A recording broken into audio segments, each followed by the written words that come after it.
It's an early Saturday morning. You left the city at dawn so you'd have this road to yourself. The air is crisp and your engine sings that high, lonesome sound.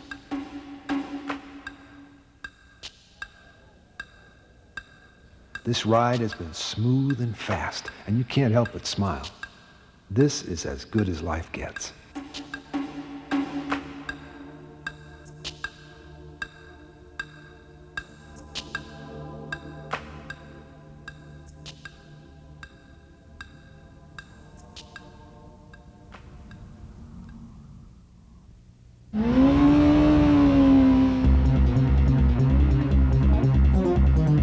Spin Television International presents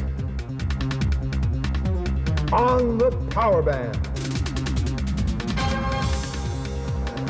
featuring the Honda CBR 600 F2 with master mechanic Ned Hamill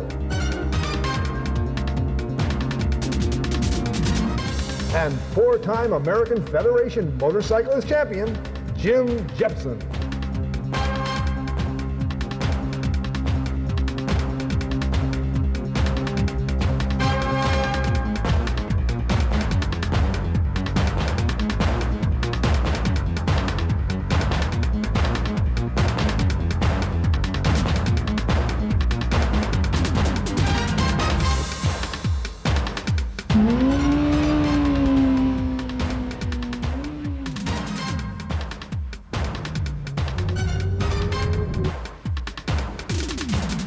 On race day, there's only one place to stand if you want to see Honda technology at work, and that's next to the man with the checkered flag. From the moment the flag goes up, you can tell the Hurricanes and CBRs are a breed apart. In the crisp and throaty shouts of the CBR engines at the starting line, you can hear them announce their royalty. They are unmistakably direct descendants of the sire of all four-cylinder superbikes, the Honda CB750, which so thoroughly dominated the sport through the 70s. But the exhaust pitch is where the similarities end. These bikes are to early 750s what the stealth fighter jet is to a P-51 Mustang. Years of evolution and development have created horsepower-to-weight ratios which were unheard of outside of racing circles only a few years ago. Backed by a close ratio 6-speed transmission and a handling package which makes most ranked beginners look like smooth and seasoned pros, the Honda CBR has redefined performance for a new generation of motorcyclists. In motorcycling, quality is something you experience when rider, motorcycle, and road are completely synchronized into a moving, intentional being. It is the confidence that comes with knowing that you are on board a machine that was built with you in mind, with intimate attention to detail, one that seems to anticipate your next move, yet is always capable of delivering more than you might ask.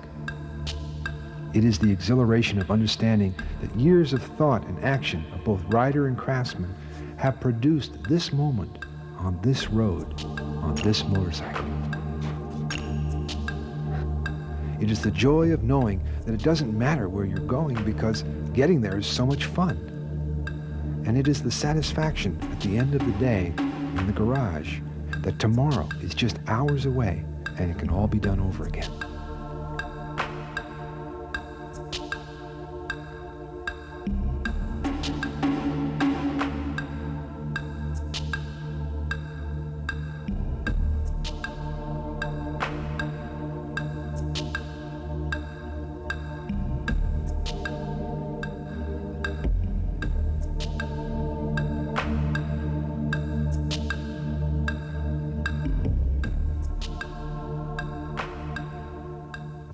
This is a complete assortment of tools that we're going to use for this whole job from start to finish. We won't need any more than this.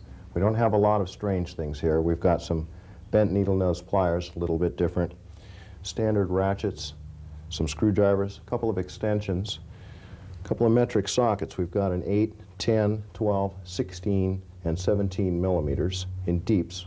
Makes it easier. An oil filter wrench, tire pressure gauge, the carb sticks with their adapters. And that's it. This is all that will be required to maintain this bike from start to finish.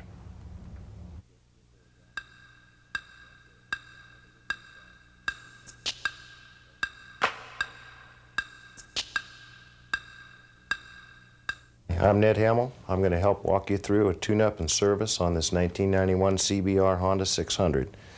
We're going to start this bike right off by taking the panels, fairing panels, seat, gas tank off. I've already removed the parts from this side, which is a mirror of this side, so I'll take this side over here off, give you a rundown of what's over there. First panel we have to remove is right here. We need to take these off to get out the seat bolts. The first screw that comes out of it's down here on the bottom. It's a plastic screw. You have to be a little bit careful with it. It's a quarter-turn screw. You just put a screwdriver in it, just give it a quarter-turn counterclockwise, and then you can wiggle it out of the hole. It's a key on the other side.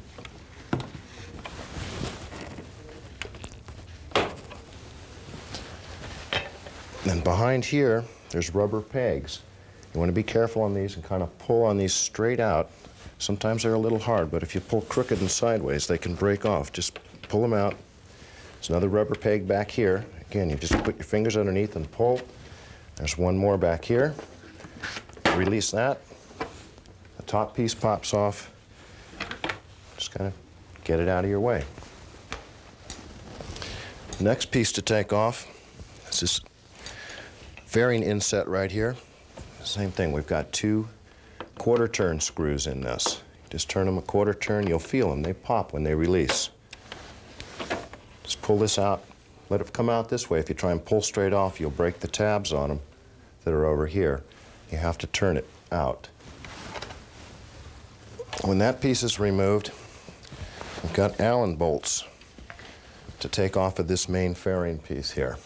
If you look around, they're run all the way around. Just start undoing them. Spin each one of them out. The fairing piece will stay on the bike even after you remove these bolts. You don't have to worry about it falling down at this point.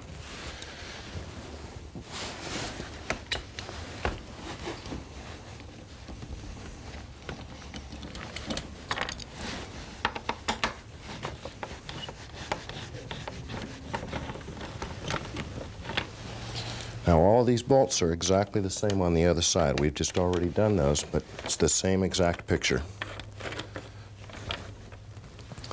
Now also, when you get to this point here, on the inside in here that you can't see, there's three little Phillips screws. And you must get at them with a short screwdriver. They're a little difficult. You have to kind of work by feel as much as by sight. There's three on both sides. When you undo those screws, we'll release this panel from the inner one that we're going to leave on the bike. And we take this panel and kind of bring it out. You have to pull it around the side stand a little. It'll flex, it won't break. And kind of lift it up to get it to release up in the top here and here. And that's it. It's off, it's done, out of the way.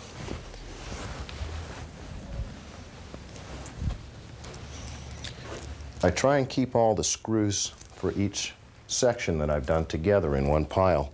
So when I go to put the fairing panels back on, all the fairing screws are together, and I know that that's where they go without mixing them up with screws that may hold on seats, tanks, and what have you.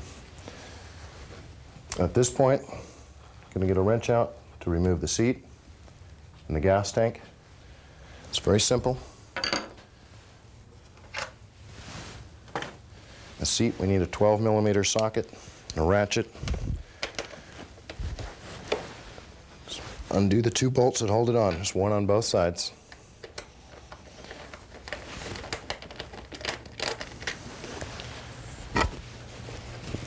Right in here.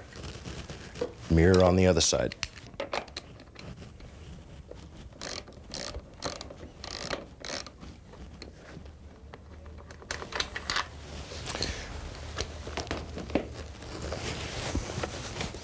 There's also a plastic latch that you can't see very well. Straight down here, right in here, if you stick your head down and take a look, you'll see where it hooks onto the frame. You push the seat forward until it releases from the frame. Just lift it up, off it comes. And we're just going to keep the two seat bolts by themselves, so we know where they go when we put this back. Gas tank, two bolts, one here, one up in the front here. They're different sizes, so you need 2 wrenches for it. 12 millimeter on this one, 8 millimeter on the front one. At this point, all you want to do is take the bolts out so that you can work with the tank a little. We have to get underneath it to disconnect the hoses on it. And I just leave those bolts sitting in the tank. They won't fall out.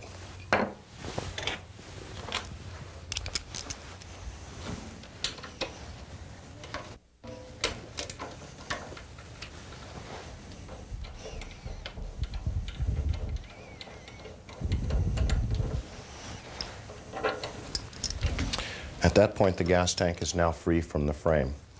We're going to lift up the back of it, and I'm going to place a little block of wood under here so that I have a little bit of room to work. We'll use some long nose pliers and a screwdriver to get behind the hoses and kind of pull them off their fittings without doing any damage to them. You have to be a little cautious with them. Sometimes they get stuck, and if you pull real hard, you can break the hose, or when they slip, you really could smash your hand onto things. You'd be surprised.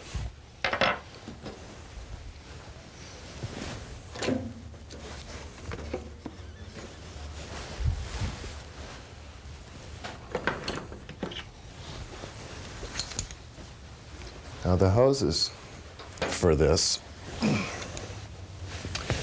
got a couple down here. They're a little hard to see. These are vent hose and a pollution control hose that plug into the gas tank. One of them slides off real easy.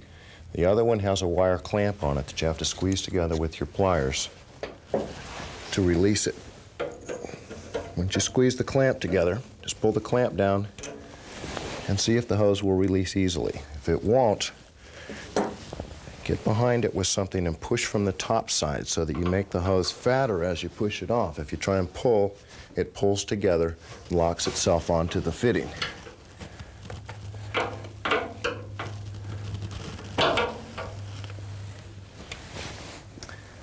Now, there's 2 more hoses here. Both go to the petcock. One of them is a vacuum line, the other one is the main fuel line. We have to release both of those. They come off the same way. Once those are released, you should be able to pick the gas tank up, set it aside, out of the way.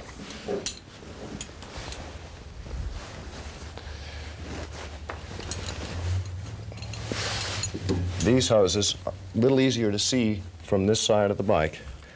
So you can just get behind them with some needle nose pliers and push them off. The thin, small one is the vacuum line, the larger one being the fuel line. The fuel line has another wire clamp on it that you have to squeeze together with some pliers. And the end of this particular clamp is facing on that side, so I'm going to reach in, release the clamp, so we can get the hose off of here.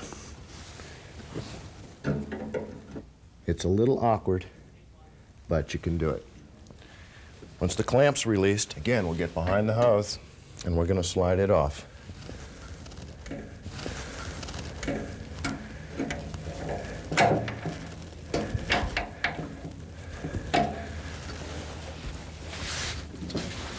We should be ready to remove the gas tank. Now sometimes there's other hoses attached to these up in the front that you can't see. So when you go to lift this off for the first time and you're not sure what's underneath here, lift it up gently. If you feel some resistance, stop, set it back down, take a look and see if there's something else attached to it. Many times there is, and if you pull too hard, you have a chance of breaking a hose in half someplace. So we'll see how this one comes off. No more hoses, it's free. We're done with that.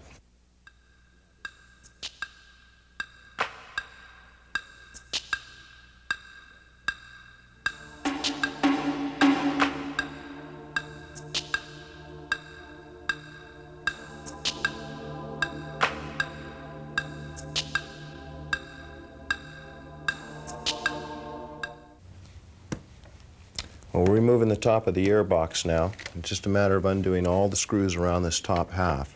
We're going to get in here and take a look at the air filter, and then we're going to remove the bottom half of the air box so that we can get to the vacuum lines to synchronize the carburetors. Now, Honda doesn't recommend at 600 miles synchronizing the carburetors on this particular model, but we're going to go through that operation so you can get a picture of it, because later down the road it is supposed to be done. Once all these screws are undone around the top, just grab a hold of the box and kind of wiggle it out of there. And sometimes the screws will hang up a little. Just come back to them, give them another twist. And when you lift this out, what you end up with is the top of the box Sometimes the air filter stays in the top, which it did this time. Sometimes it stays on the bottom. Now, if you turn this completely upside down, you're going to lose all your screws. But the air filter comes out like so. It's a complete unit. Like I said, this bike's only got 600 miles on it, so the air filter, as you can see, is very clean, doesn't need to be replaced at this time. If you need to replace it, then all you have to do is get another one of these, stick the element back in, put it back together. And we're going to go ahead and take the bottom of this off now so that we can get at the carburetor synchronizing screws. Now we've got more screws to remove in here. There's 3 in here, 3 on the outside. And you just have to spin them out. Again, you want to use a little caution here. Don't let any of them fall out. If they fall down into the carburetor, throw out some salves and you don't notice it, start the engine up later, serious damage will happen to your engine. So be sure you keep track of the screws when you've got the carburetors exposed like this. This is just nut and bolt work. There's nothing fancy here. Now, after you get all the screws undone, you just leave them in their holes so you can keep track of them. And you have them loose. There's 2 hoses that go to this box as well. One of them here that you can see, now they just have a wire spring clamp on it. You squeeze this together, lower it down, release the pressure from the hose, and just wiggle the hose off. Now this same setup spring clamp and rubber hose is up in the front here that you can't see, but there's one there. You just squeeze a clamp together, push it down, and kind of wiggle this up as you remove the hose. You have to pull this back a little. There's a little pin here that sits into a bracket. It just slides out when you wiggle this back. And then the other hose kind of holds onto it. And you just kind of push it down as you lift this off. Now I've got a picture of the carburetors here, ignition coils. These hoses here, these 2 and these 2, are carburetor bowl vent lines. They go to the charcoal canister. Now on this particular bike, we've already gone ahead and adjusted the valves on here. This is a very difficult job on this model. I highly recommend that you take the bike to a qualified mechanic to have that done. On most of our tapes, we do go through and show a whole operation. This particular system with the buckets and shims, have to remove the cams. Very difficult to do, and most people don't have the equipment to really get in and do that properly. So I suggest your valve adjustment be taken to a qualified mechanic. Now we're going to take a look at the spark plugs at this point before we actually synchronize the carburetors. Now Honda recommends that you come through this direction here to get at the plugs. There's a little more room on this side here that you can see to get at them. On the right-hand side, it's even closed down more. And if you've already got this much of the bike apart, I find it simpler to just remove the coils. They've come out very easy. There's a little rubber plastic piece behind them that'll slip out, and you can get at the spark plugs very easily with a socket. And I think it's faster and easier than trying to come through the side here, which is just, it's very cramped, very hard to do. If you're not servicing the whole bike and you just want to put new plugs in it, you think that's all that you're doing at the time, and you can come through that way. Honda does supply the socket that fits those in the toolkit, but it's very tight in there. Be sure you take your time. It's difficult to do.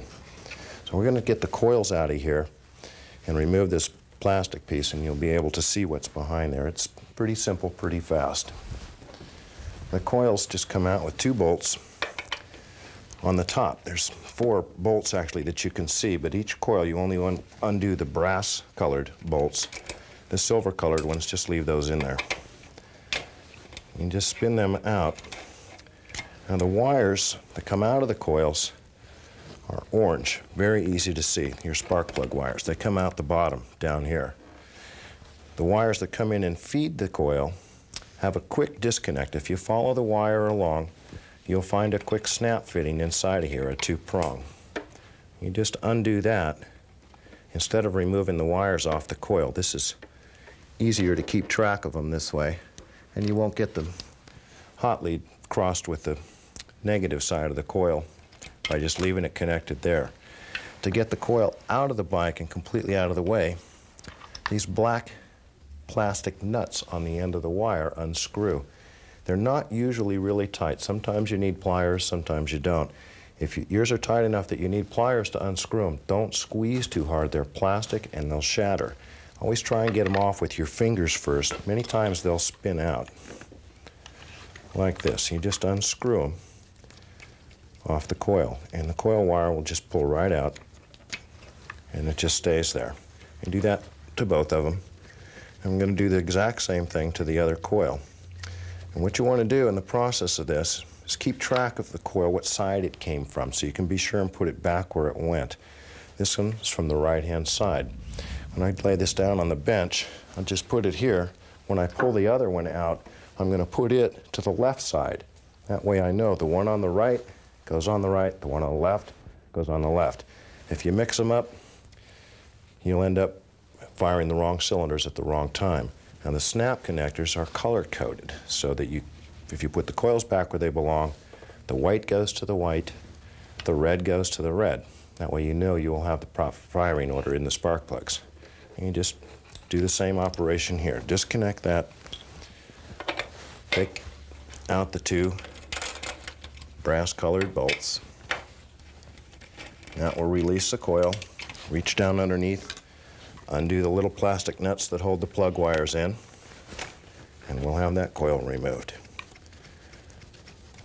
These have been very friendly. They just come right out with their fingers. Like I say, again, use a little caution. If you have to use pliers, if you squeeze real hard, these are just plastic and they will shatter. And you'll probably have a hard time getting another one, so be careful. Just do that, remove them. Again, to the left side. Left one on the left, right one on the right, and way no confusion. Now this whole piece in here that looks like crinkly rubber, which part of it is, part of it's plastic, disconnects up in the top here. I don't know if you can see it real well, but there's just a wire tang in there. It's just bent up. And all we're going to do is unbend that. And you just pull it down with your finger like so, and that will allow this rubber to just slip off. There is just a hole that it fits into. You just get behind it and pull it off of there. Now also attached to the rubber, it's hard to see, but there are little black plastic fingers. 3 of them here, 2 on the top, 1 on the bottom. Same thing on this side over here. They're just a piece of plastic, and all they are is pushed up onto this piece of tubing across the frame. You just push them down and release that from here, which releases this whole piece in here. If you come in from the left side and just reach in here and grab a hold of this, pull off a little tang right here. It just pulls off. There's a hole in the rubber and it pushes onto just a little button here. You just pull it down and slide this out. You kind of wiggle it and bend on it and everything, but it's okay. It's just a piece of rubber with a piece of plastic on it, and it'll bend in just about any direction that you want. And out it comes. What this part does is it separates the engine heat from coming up through here, heating the carburetors, the gas tank, and you. It dissipates the heat, or forces the heat, to go down and out the bottom part of the fairing, and that's all this is for. But it is a necessary part. Without it, you're going to end up with too much engine radiator heat coming up into your air box, hurting your performance, overheating your carburetors, overheating the gas tank, and overheating you. So be sure that you keep it as nice as you can. Important that you put it back. Now at this point, if we look down in here, you can see all the orange colored spark plug wires. They're very visible, very easy to see, very easy to find. If we've got all this off, I think this is an easier way to change the spark plugs than trying to come through the side. You've got a lot more room to work in here. You have a lot less chance of cross-threading a spark plug because you can see them and feel them better. Though you can't actually see the plugs, you have a much better view of what you're doing in here. Okay, we're going to pull out the spark plug caps here, the wires. They're kind of hard. Grab a hold of them, twist, pull up, they'll release. They're a little tough. Keep track of where they came from. I'm going to take the 2 out of the center that went to the left coil. And if you pull those out and take a look, you can see they have a number on them. Tell us what cylinder they go to, number 2, number 3. So kind of keep track of those 2 together, that they went to the left coil. When we set them down, we'll put them with the coils. The other 2 are cylinders number 1 and 4. they go to the right coil. Same thing, grab a hold, twist and pull, and they'll release and come out of here. You can get at them from any place that you want. They're a little tough. These also, they're numbered. Here we go. 1, 4. And we know that these two went to the right, so we're going to lay these out sitting this way so that we know how to put them back together without getting them confused. If we put them with the coils, same way, one on the left, one on the right, when we put it back together, there won't be any problems. Now, at 600 miles on this particular bike, very unlikely that it actually needs new spark plugs, but we're going to pull the plugs out and take a look at them and make sure that they are burning the same. We want the same kind of color across all 4 plugs. If one happens to be too dark or too light, we might want to look into that cylinder having a problem that the other ones don't. So we're going to have to get the proper sockets, extensions, get down in there and spin the plugs out. I recommend that when you pull the plugs out, keep them in order. Go right across the board from 1, 2, 3, 4, so that you can take a look at the plugs like I mentioned earlier. In case there's something wrong with one, you'll know which cylinder it came from, which will make it easier to start looking for where the problem might be instead of chasing everything. You know that you're looking at cylinder number 1 or number 2, whichever. Once you spin them loose like that, you have to leave them down in the hole. You can't get your fingers down in there. They're buried too deep. So we're going to move on and loosen up the other spark plugs and spin them out. And just drop our socket down. I have a universal joint on this one because the angles are pretty tough in here. Okay, we've got them all loosened up here. And what I'm going to have to do is take some needle nose pliers to reach down in there and grab a hold of these plugs to get them out, or a couple of different types of pliers you can use. We've got some bent needle nose and some straight ones to try and get down there. I also have just a little magnet, which I think might work the best to reach down. We're going to take them out in order. Remember, we're going to start at number 1, kind of fish down here, and see if we can hook that plug.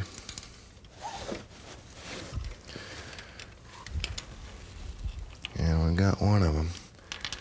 Again, just so we don't have any problems. And be careful not to drop anything down in the carburetors themselves. I'm just going to lay these back behind me here in order that they come out. And we'll take a look at them when I've got them all out, laid out in order. There's 2.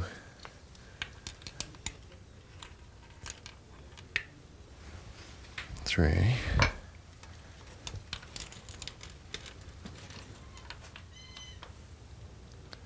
4.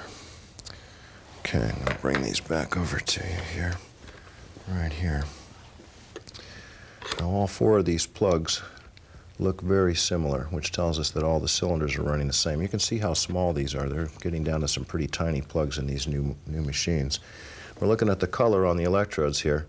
They have a little bit of a tan color to the tips of them, which is what we want, right in this area right here. And we don't have any extra carbon buildup on the electrodes here. They look nice and clean. Looks like the motor's running real clean, and again, looks like all 4 cylinders are running the same. And as this only has 600 miles on it, we don't need to replace these. We can just slide these plugs right back in, tighten them back up.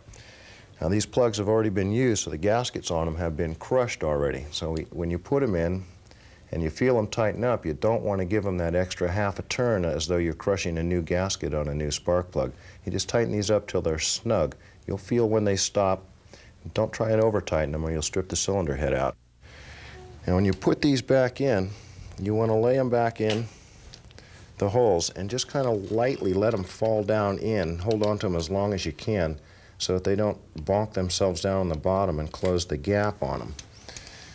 And then once you get them in there, down in the holes, you have to try and slide the socket back on them and then get them screwed in with your fingers only. Do not put any wrenches on them getting them started. If you have one crooked and put a wrench on it and give it a twist, you'll damage the threads in the cylinder head, and then the whole thing has to come apart to get that fixed.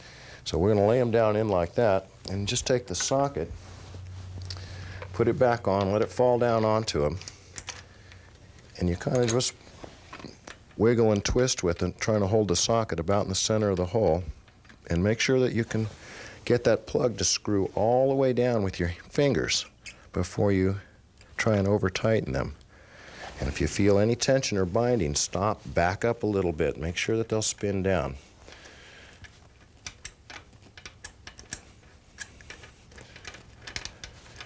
And we're just going to go through this whole process across all 4 of these plugs here and get them all tightened up by hand. And once they're all spun down, we'll put a wrench on them and tighten them snugly. You want to make sure that you do get them snug. You don't want your spark plugs to back up on you. It can cause an air leak in that particular cylinder, which will lean the mixture out, and that in itself could do some pretty serious engine damage. Once you have them back down in, they're all finger tight, come back with your extension and ratchet and just snug them up. You'll feel them. It doesn't take much turn. It's a pretty light feel because, like I mentioned, the gaskets have already been crushed on these spark plugs. So you just get in there and you just push on them a tad. It doesn't take a lot. It's the same thing. Just work your way across. Take your time.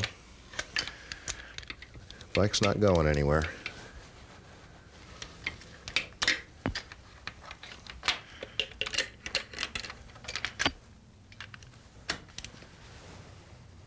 Okay, we're done. All the plugs look good. They're all back in. They're all tightened up.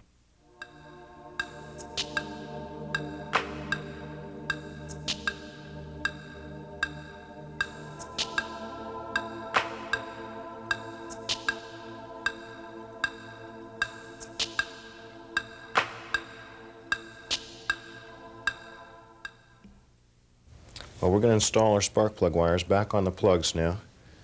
We kept these separate. 2 and 3 went to the left coil. I'm going to start with number 2. Again, the numbers were on the wires. You can take a look if you're not sure, but the lengths of them pretty much tell you where to go.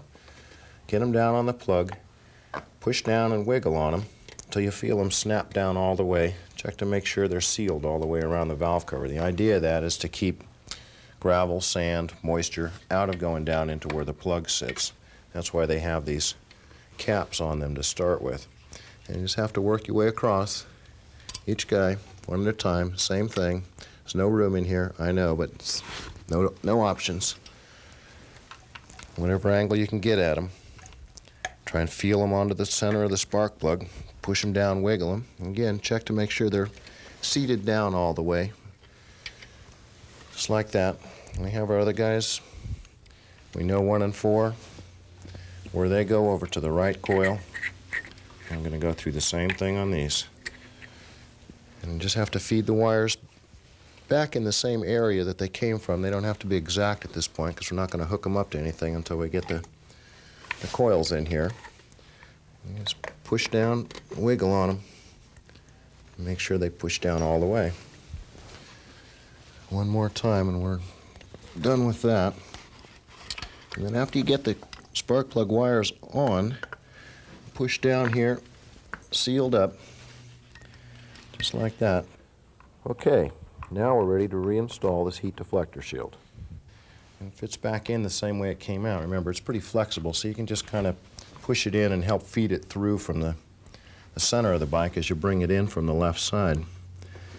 Now, it sits on top of the spark plug wires. Remember that you want to cover up the wires.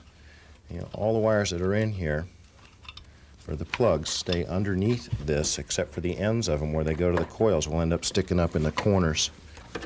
And the plastic part of this in the middle that had the little round fingers on it, if you bring those little fingers, they were these plastic things here, and bring them up onto this piece of tubing that runs across, will help to hold this in the right position while you get all of it stuffed into the corners where it belongs. And that way you know you're in the right area with it. And the top piece here, this went up on this metal hook up here, and it's just a metal tab. We put that through the slot and just bend the tab over. And when you get this in the right position, it'll all actually look like it fits like it's supposed to. You just have to push everything around and get it to cover up as much as it can in here. Once you get that in, just push that tab back. Make sure you don't pinch the cables here. They run right next to it. We've got that set up. This is hooked up. That's all ready to go. We're in a position now we just want to put the coils back on here. We kept those left and right. We know who goes where. The 2 spark plug wires that go into the left coil, it doesn't make any difference which hole they go into. Where they happen to be lying is fine, as long as they'll fit in. It doesn't matter if they get crossed, both these fire at the same time off of this coil. Now the wire that feeds the coil fits underneath the frame rail here. There's a little hole. You can feel it with your finger. That's where you stick your wire connector through and get that where you want it, over in the right direction, and work your coil wires back into the coil. If you push the coil all the way onto the wire and kind of push the wire from this end of it here past the plastic cap, and make sure it gets all the way in, and then start to spin the cap on. And as you get it on, continue to push the wire in. Make sure you get your coil wire pushed all the way up into the coil. If you leave a gap in here, you're going to get a poor spark out of it, poor performance. When you tighten down these little caps, it will hold the wires all the way in. And if you don't have them where they belong, you'll be able to see it. There'll be a line sticking out here. You will see the old spot where the wire was. Well, if that line is way down here, you know you haven't got this in all the way. Loosen the nut up. Be sure you push the wire all the way in. You want a good, strong connection in there. Same thing on both wires. Just push them in. Turn these on. When you get it screwed down before it's locked, push the wire up. Push hard. You want to make sure you get that seated. And then tighten these up. And just tighten them as tight as you can with your fingers. That's generally sufficient. There's no vibration on this part. They're not going to unscrew themselves. And you lay the coil in the area where it goes, just so that the holes line up, and make sure that it sits there nicely without any binding on the wires. We see here we've got a little bit of push going on this rubber piece. So we're going to reroute this a little, try and get all this as smooth as we can. And there was a little hole that this went on. I'll show you that in a minute when we get that far. At this point, connect your red to your red. That way we know we're going to be firing the correct cylinders at the correct time. That's why these are color-coded. They'll only fit together one way. Just push it together.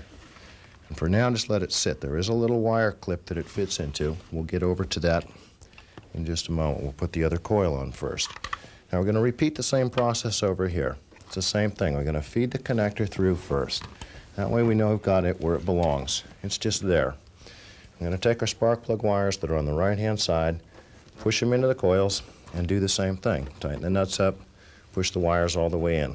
It's a little tight here, but there's enough room to deal with this, and it's not really difficult. Just takes a couple seconds to do. So we'll get these on here, just like that. Get the coil in a position where you can get some good leverage on the nut when you want to finally tighten it up on here. You do want to make sure that it doesn't fall off by itself.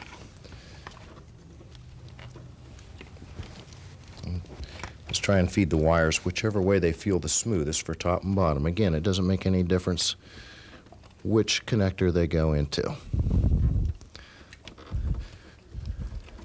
And also, be sure when you're screwing these plastic parts on here that if it doesn't start real easy with your fingers, you know you've got it cross-threaded, back off and come back on so that it goes on easy. It should not have any resistance on it. And when you get it almost tightened up, push your wire all the way in, make sure it's seated in there, then finish tightening up the nut. We'll do the same thing here. We're going to lay the coil about where it's positioned in the motorcycle. Make sure it's not pushing and binding on anything. Everything looks pretty clear. Connect your snap connector up.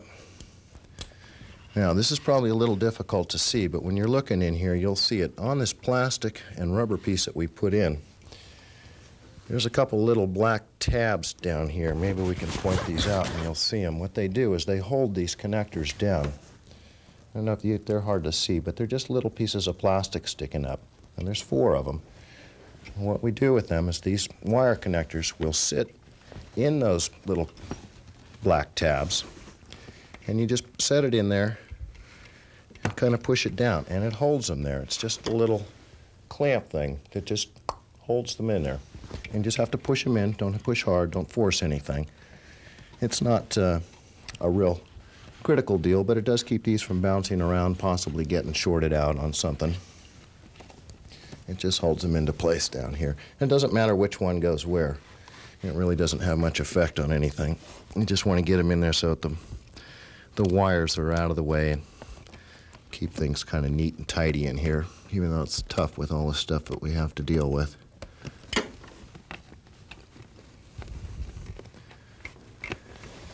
Just like that.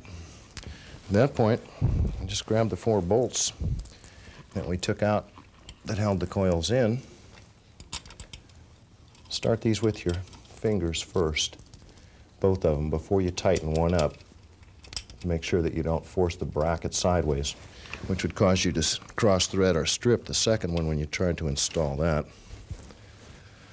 And we'll just get these started gently here.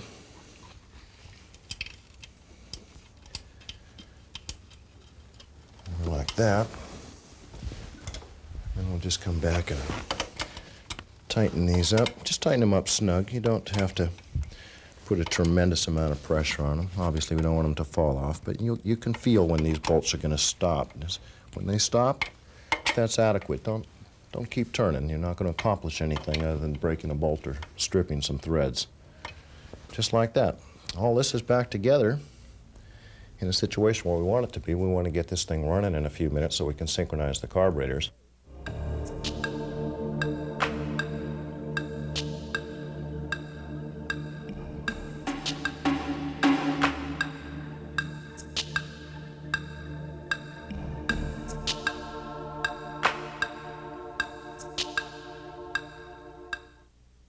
At this point, I think what we're going to do is drain the oil, shake the oil filter off. Now, if you're accomplishing everything on this bike, the oil and filter is recommended that you change when it's warm so that it will flow fast. If you want to go in and do the valve adjustment on this, that's supposed to be done cold. So you can't put the two of them together all the time. In the case of this, we're going to go ahead and drain the oil cold. It's sitting long enough, it will drain. Shouldn't be any problem. We're going to remove the drain plug now and drain the oil out. Just put our socket on here, break the bolt loose. If you reach up with your fingers and start to unscrew it, and catch the little gasket here that comes with it. It's an aluminum colored washer. It's easier to keep it on the bolt than to fish it out of your oil pan later. Just unscrew the thing until you can feel that it stopped, but hold it up. And if you pull it away quickly, the bolt will come out without getting oil all over everything. Just like that. And the oil filter sits up in the front. Yeah, it's very difficult to see. It's behind the exhaust pipes, down on the bottom. When you see it, you'll know what it is, a black canister. When we get it off, we'll take a look at it. You just break it loose, and then unspin it with your fingers a couple of turns until it starts to leak oil out of it. That way you know that it's just draining itself out there. The oil will drain onto the exhaust pipes. It's okay, don't worry about it. It will all eventually run off. What doesn't, when the pipes get hot, we'll just burn it off and it'll smoke for a minute or two, and that's all. Okay, we're going to remove the oil filter now. We've let it sit here and drain for a while. Just leave the pan underneath there because there's usually a few more drops that come out. We'll get rid of that and put a new filter on here. And take the new filter, when I do, just dip your finger into the oil that's sitting there and put a little coat of oil around the gasket to make sure that it doesn't get too much friction on it, which will give you an improper tightening. When you tighten it up to the specifications that are asked for on this filter, just put it back on the nipple and turn it with your fingers to make sure that you've got it straight, and it should spin all the way on. Also, be sure to watch underneath here that the old gasket has come off with the old filter and not staying on there. If it stays and you use two gaskets, you'll end up with an oil leak here. Now, once the filter contacts the engine case and stops, at that point, this particular filter needs one turn of tightening. A lot of times you can do it with your hands if they're not too oily and slippery. Otherwise, you'll need a wrench. This one here is too slippery. So we've gone about a quarter of a turn. We're going to put a wrench on it and go the rest of the way to tighten it. We just come back in with the same wrench we had before, turn it around the other way on the filter in the tightening direction. Tighten up, watch the turns. When we get what we want, the correct amount of turns on it, we'll be done. Right there. That's it. Okay, we're going to put the drain bolt back in here. Let's put it right back up where it came from. Start it with your fingers. Make sure it screws all the way in with your fingers. Be careful not to cross-thread it, and that'll keep it in straight. As soon as it bottoms out up there, put your wrench on it and tighten it up. And when you tighten it, when you feel the bolt stop, just stop right there. Too many times people pull the threads out of the cases up here. They're very difficult to repair. It's very rare that you ever see one of these bolts vibrate out by itself, so you don't have to go crazy when you're putting it in. Well, we're going to fill this up with oil now. The dipstick is on the right-hand side. It's the oil filler and the dipstick is the same unit. It's marked here, low and high level, for where it's going to be when we get done. There's just little lines there. Very easy to see. We're just going to start adding some oil now. And this holds almost 4 quarts when you change the filter. And you kind of have to pour a little slow. The hole here is small. Remember that when you check your oil level, you should make sure that you've got the bike sitting on a flat, level ground, and the bike should be straight itself, not over on the side stand. You'll get an inaccurate reading there. And we're going to add almost 4 quarts, not quite, well, about 3.5, and then we're going to run the engine when we synchronize the carburetors. At that point, after the oil's been pumped through the system, we're going to come back to the oil and make sure that it's full and top it off after the filter's been full. But we'll be here for a minute just pouring oil in here. This takes a while.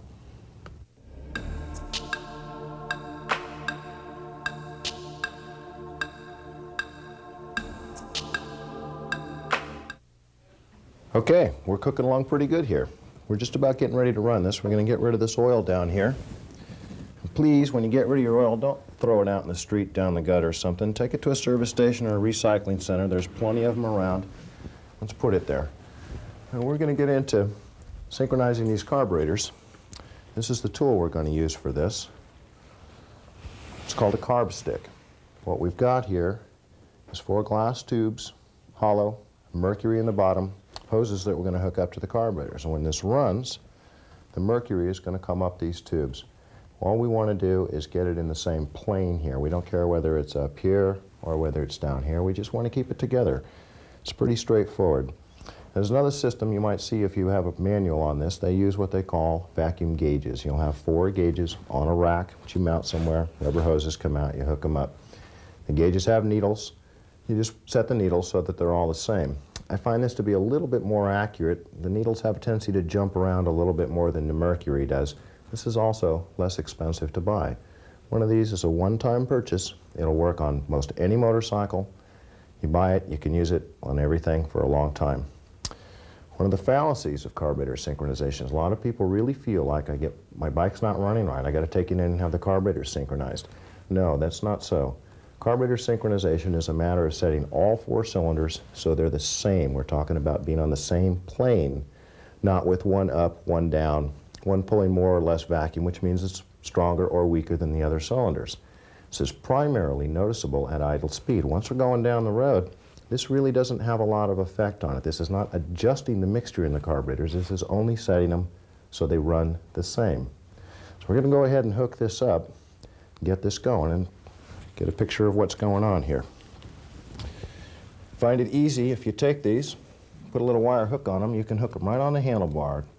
A place to keep it, you can watch it. It's easy to deal with. I'm going to hook the hoses up here. Now, what we've got on this particular motorcycle, cylinder number 1 out here had a little fitting right here. We took the fitting out and I put an adapter tube in here. And we have the same situation all the way across underneath here, from cylinder number 1 on the left all the way across to number 4. I took the little fittings out and put these in, so my hoses will plug in. Number 4, you have to be cautious with. What's in number 4 is a small screw. You can use a screwdriver or an 8mm wrench to get in there. Or not a wrench, I'm sorry. Try a socket on a long extension. Get in there and get it out. Now it's all the way on the right-hand side. It's a little tough and it's far away. Try to be careful not to drop the washer. It's aluminum. You can't pick it up with a magnet. It's hard to get out of there. If you're careful, it'll all come out, the screw and the washer. Thread your tube in. You're ready to go. And we're going to plug these in the same sequence. We start left to right with our glass tubes here, left to right on the engine, 1, 2, 3, 4. So when we adjust these, we know which cylinder needs to be adjusted in which direction. Just put your tubes in here and plug them on. Again, in the correct order, so it makes it easier to keep track of this. If you cross these up in here, then you're turning the wrong carburetors to get the reaction that you're looking for. Okay, we're about ready to start this up. I'd like to point out a couple things here first. This is a California model, this particular CBR. We have a couple of emissions control devices on here, this black box here, this round unit here. Down here underneath we've got a large black charcoal canister. Now if you have a 49 state model, it may not have all these on there. If you do have them, you have a California model. The screws for adjusting these carburetors, the synchronization screws, they're hidden pretty much down here. You're going to have to look down there and see where they are. Sometimes you have to move these hoses a little to get a good picture. But they're facing back out at you this way. You can use a Phillips screwdriver or a standard screwdriver. Either one will work on them.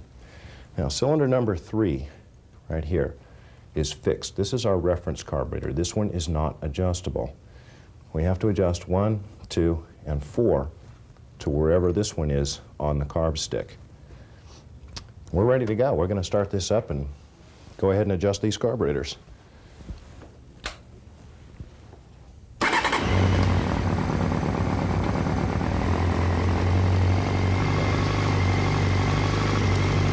I'm just going to go ahead and adjust these and try and explain what I'm doing along the way, because it'll be hard for you to see what's actually going on. So we're going to come over and take a look at these and see what we've got. We'll get these out of the way so we can have a better picture here.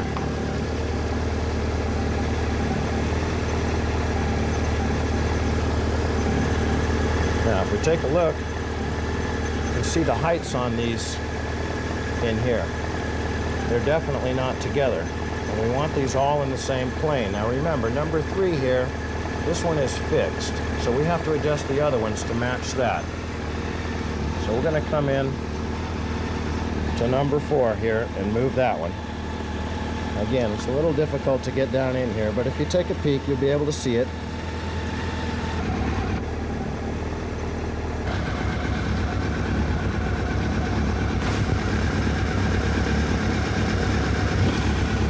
Come back here. Now we've got these down here. Anytime you can stay within one set of lines on this, that's pretty close. We're close enough here where that'll do it. We can tune them just a little bit more, but that's the idea. That's what we want to do. Turn these screws, get the mercury even on here. When we're done, hey, we're done. That's it.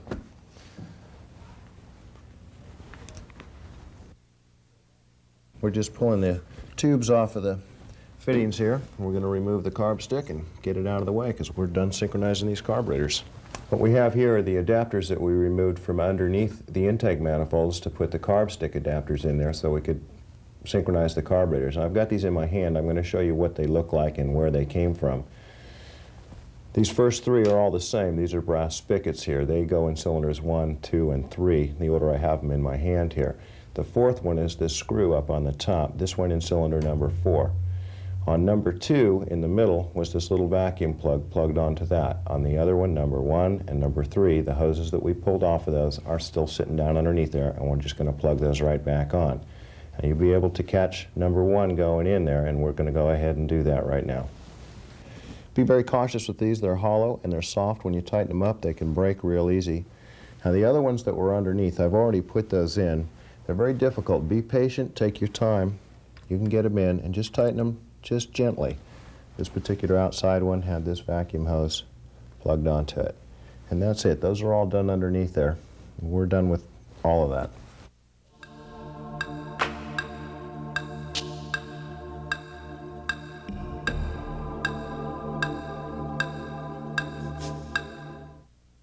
Okay, we're going to install this air box back on here. We've got all this tedious work done under here. We're going to go ahead and finish this up.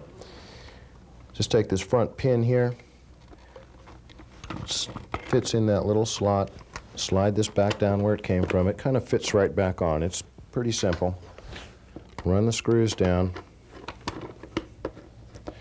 Don't tighten any of them at first, just get them all started. And kind of move the box around and you'll feel when they hook into the hulls. It's got a feel to it. Just get them down, each one of them, a couple of turns, then we'll run right across them and tighten these up.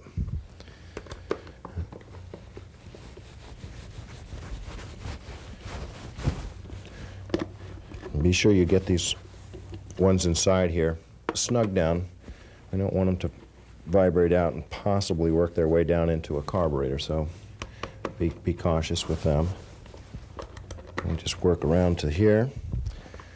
Now before we put the top piece on, that hose that matched this particular one here that was up in this direction, we're going to plug that one on, and we're going to plug this back on here. Bring the little clamp up. Same thing in here. It's the same hose.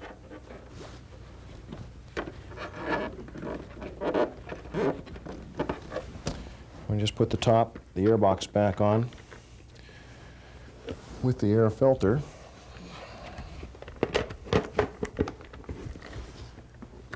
The throttle cables fit right in between these two rubber parts. You just push them open, slide them right by the cables, and they fit down into the cavity that's here.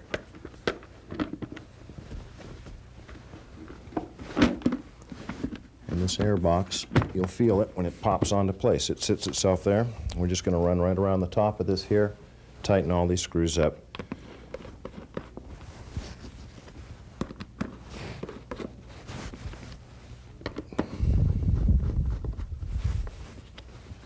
If you go around from one direction to the other instead of jumping back and forth on this part, you'll be sure that you haven't forgotten any along the way. So I kind of run a pattern on these just to make sure that they're all tightened.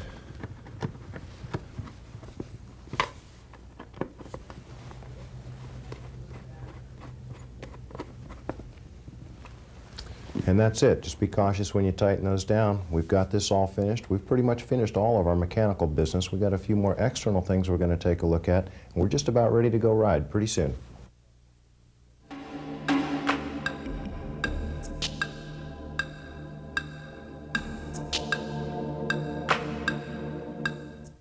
Now that we've had a chance to run the motor and circulate some oil through the system, we're going to come back down and recheck the oil level. It's important to do this because it may not be full after we've filled up the oil filter and some cavities in the engine.